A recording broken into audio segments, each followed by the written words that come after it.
These are the questions you need to ask yourself when you're ready to destash.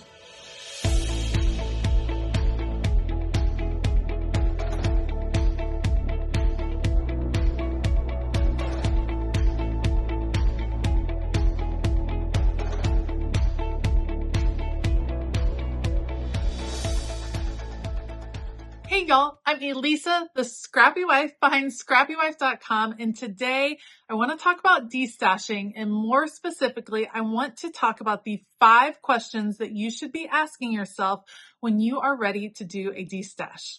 Let's do it. Question number 1, when you are going through your craft supplies and deciding what to keep and what to let go of, is to ask yourself, have you used that item? I know I'm not the only one that has supplies in my craft room that I have not used yet. There are some things that I haven't even touched.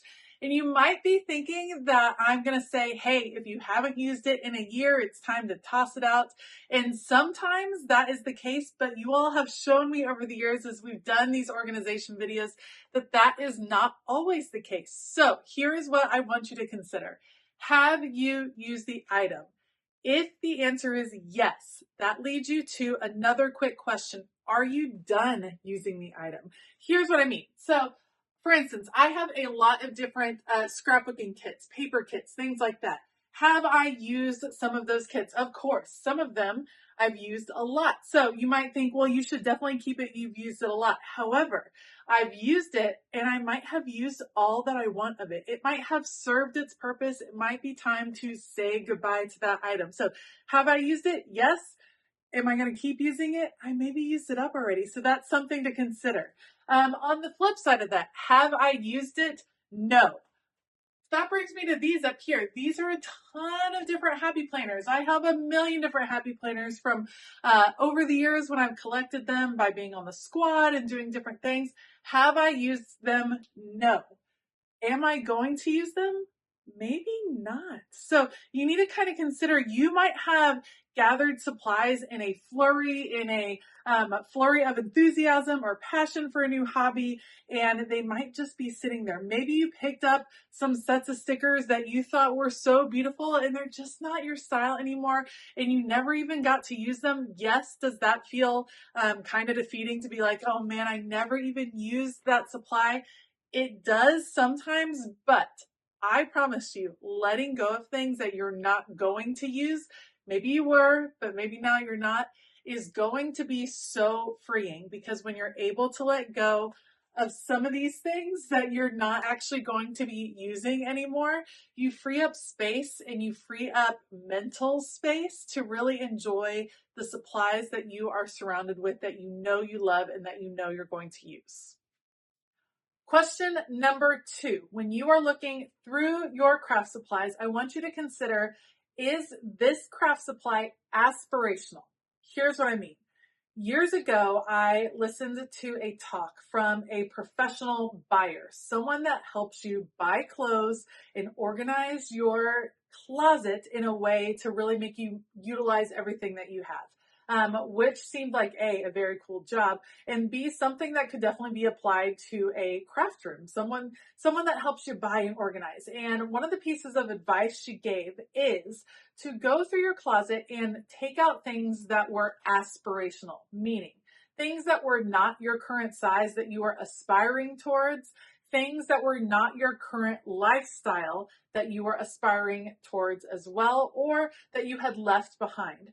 Her examples included, if you used to work in the professional world and now you are a stay-at-home mom, or now you work from home, that is a whole different set of clothing, a whole different wardrobe. And she was saying you don't need to keep those professional clothes if that's not where you are in this moment. It might not be that you want to donate them. You might want to box them up and put them away, but you want to keep your space ready for you in the moment. And I took that to heart, and it makes a lot of sense when it comes to a craft room as well. I've spoken for years about how your creativity changes over time. The things we loved doing, the hobbies and the crafts that we loved doing 10 years ago may not be the same as the ones we love doing now, and they may not look the same. Even if you scrapbooked then and you scrapbook now, My guess is that your scrapbooking passion, your scrapbooking preferences look a little bit different these days. So here's my craft room example for you. I obviously love markers. I'm calling myself out on this one though. I aspire to be someone that uses all of these beautiful markers, that creates beautiful, colorful spreads. It uses all the different types of pens and it has a great time doodling and doing that all of those things in my planner. I've collected markers for years, but if I'm being truly honest with myself, this is a bit more aspirational, meaning more times than not, I'm grabbing a black pen. That's what I'm using in my journaling, in my planning, in my Bible journaling. All of it is almost 90% of the time in a black pen. So these supplies, if I'm being honest with myself, are a bit more aspirational in that I don't really need them. I'm not really going to use these very often. So as I go through the Destash, I would need to be honest with myself and go, you know what? I bought those, or I used all those highlighters a few times, but I haven't used them for a while. Like, these are things that maybe don't fit my current crafting style, and I could free up space by decluttering some of them. So decide, is your supply that you're looking at, is that crafting hobby, is it aspirational, or is it something that is in this moment? And I want you to destash and organize for the moment you're in right now. Create a space that you're going to love in this exact moment, and your creativity will really flourish. Question number 3 sounds very similar to number 2, but instead of aspirational, I want you to ask yourself, is this craft supply inspirational? And this is where it's going to sound a little wonky or a little counterintuitive when you are planning on destashing. Some things you keep in your craft room, in your craft space, in your creativity space, you keep them because they are inspiring. They inspire you. Maybe you don't use it all the time, but maybe it is just a beautiful supply, a beautiful paint, a beautiful stack of paper, something that actually does bring you joy as you are entering your space, as you're looking through your other supplies. That is something you do want to keep. You want to surround yourself with things that inspire you as you create, and some of those are going to be craft supplies. So if it inspires you, you should definitely keep it. If it no longer inspires you, if you can see just letting go and it's not a big deal, then it's time to pass it on to someone else. So for instance, this is one of my favorite parts of my whole craft room. I love my pegboard so much, but do I use all the supplies on this board? No, they are curated and organized in a beautiful rainbow color. I use all of these paints. I use this. I use some of these pencils and things like that, but there are parts of this that I don't use all the time, but I keep them because they're beautiful, and this brings me joy to walk into. Will it always bring me joy? The pegboard probably will. All of the supplies, maybe not. I may end up changing them out from time to time, but I have some things that maybe aren't the most useful, but they bring me joy and they make me happy. So I keep them. When things start to not bring me joy, and for me, that's a lot of clutter. When I start seeing a ton of clutter gather up in my space, that's when I feel inspired to let go. Things are no longer bringing me joy, even if they used to at one point. So I take a look at it. Is it inspiring? Yes, I keep it. Is it inspiring? No. Time for it to go. All right, it is time to get super practical here. As you are starting to destash, the next question I want you to ask yourself is, does this item work? Is it broken? Is it a tool that no longer works? Or maybe a tool that you thought would work that you have never been able to get to work? It's too difficult, it's too bulky, it's too a lot of things. Let me show you an example. This is a Scotch ATG gun, a advanced tape glider, and these are lovely. They are really difficult to reload and to use from time to time. This is something that has been in my craft room, but because it's so hard to reload, I just haven't. I use different adhesive. So does it need to stay? No, it's time to let it go. It may still work, but it doesn't work for me, and so it's time to let it go. You most likely have paints that are dried up. You probably have markers that are dried up. You have washi tape that has lost its stick. You have papers that may have faded. whatever the case may be, if it's broken, if it's torn, if it's past its prime, it's time to let it go. All right, and that brings us to question number 5. One of the final determining factors on whether to keep something or whether to toss it, donate it, whatever the case may be. And here's the question I want you to ask. Are you likely to grab for the supply, or are you likely to move it out of the way? And my stickers are a fabulous example of this. When I'm going through, when I'm deciding what I'm going to keep, what I'm going to destash, I look at the sticker books.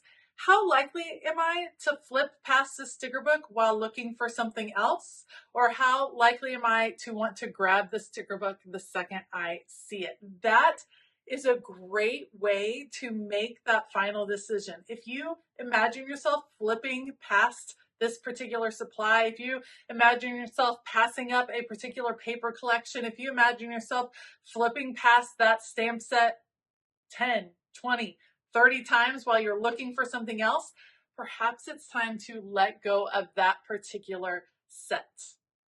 This can be hard to do because a lot of times we see ourselves maybe possibly using it one day, but if you are having to flip past it a million times to get to what you're actually looking for, then that is preventing you from finding the supplies that you know you're going to love, that you know you're going to use. So, something to consider, are you going to be grabbing for that supply, or are you moving it out of the way to find what you're looking for? All right, so that's it. Those are the 5 questions I think you should be asking yourself as you are destashing your craft space. Let's review. Have you used it? Is it aspirational? Is it inspirational? Does it still work? And are you likely to grab for this supply or move it out of the way? Now, the biggest hurdle, the biggest stumbling block that I hear every single time I talk about destashing is, what do I do with my destashed items? What do I do? Where do I donate them? Do I just throw them away? Here is the answer. I donate my supplies to places like thrift stores, the Salvation Army, any of those places, Goodwill. Because for me, once I decide to destash, it's time to just let go and separate. Many people have tried selling on Facebook Marketplace and have found some success. I find that to be really tedious and difficult. So it's something that I just don't really bother with much in the end, just because it's too much for me to juggle. Sometimes I ask friends, sometimes I donate to church, sometimes I end up just throwing it away. If it's broken, or if it's a half-used paper collection, or a sticker book that's gone past its prime, whatever the case may be, sometimes I throw it away. Try not to let what to actually do with the items be your stumbling block. In the end, box it up, send it off to a thrift store, Salvation Army, Goodwill, whatever the case may be, and get it out of your space. The whole purpose of destashing is not to worry about what's getting out, but to clear your space to make room for more creativity. Thank you so much for joining me today to talk about destashing. I'd love to hear some of your thoughts below. What are some of the things that you consider as you are trying to figure out what to keep and what has to go? Let us know down below. I do want to give a huge shout out to all of my Patreon community. Thank you all so much for your continued support. We have a fabulous time over on Patreon. There is something for everyone, including a free tier for everybody. So if you haven't already, head on over to patreon.com/ScrappyWife and see all of the amazing perks that are available.